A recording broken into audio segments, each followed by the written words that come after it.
You represent a portion of California, leader, but it's not the portion where there's some new worries. I know you saw what happened in Los Angeles.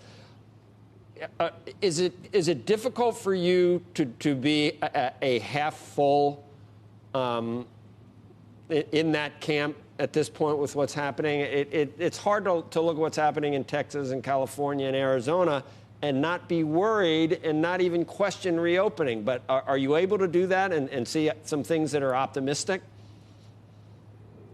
Yes, I see things optimistic because I'm an American. I see that we learn something from this virus every single day. I see the movement from the vaccines and the BARDA with 5 companies. I see the therapies coming forward. I see companies like Whoop and Aura that help PGA to give you early indication. What I found in this process is we need to continue to focus on those who are most vulnerable. When I look so much about the home care, the elderly care, of being able to provide there, but now we're looking at younger people. And remember what we're coming off of, a double phase here. We phased in the openings and we knew something like this could happen, but maybe not to this extent. The bars, but also compounded on that, the protest.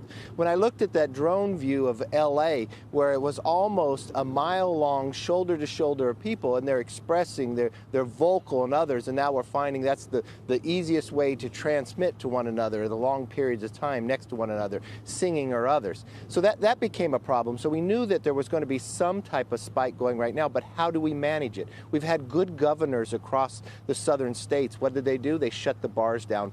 Smart thing to do now. We have better testing. We're testing 600,000 people a day. We've tested 31 million. So we have a better capability of finding it. Now tracing it. Now we have data where you have from Whoop and Aura, as I said, where you can trace in a better process than we've had in times before. So yes, I am always optimistic because I'm an American that we will solve this together. We did not invite it here. It came from a far land that lied to the rest of the world, but we will surpass this as we move forward. So, Leader, the notion of shutting down en masse again is unlikely, and the economy.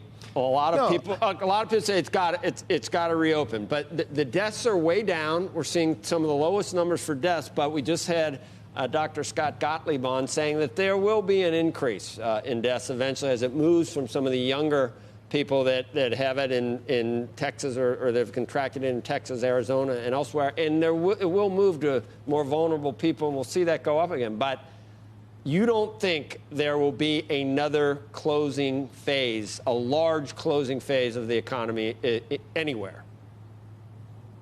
No, because I think we've learned from this. You go for the most vulnerable. We have better data. We have better testing. We have better tracing. We have better therapies for it. You look what Gilead's been able to do with their drug. You look at what's coming forward from our vaccines and others. I do not believe a shutdown complete of the economy is a smart thing to happen overall for our health and others. We know to look at the most vulnerable. We know to shut down the bars. That doesn't mean maybe 100% of everything's open, but in those places that people will not keep social distancing, we've got to make sure we have protections there.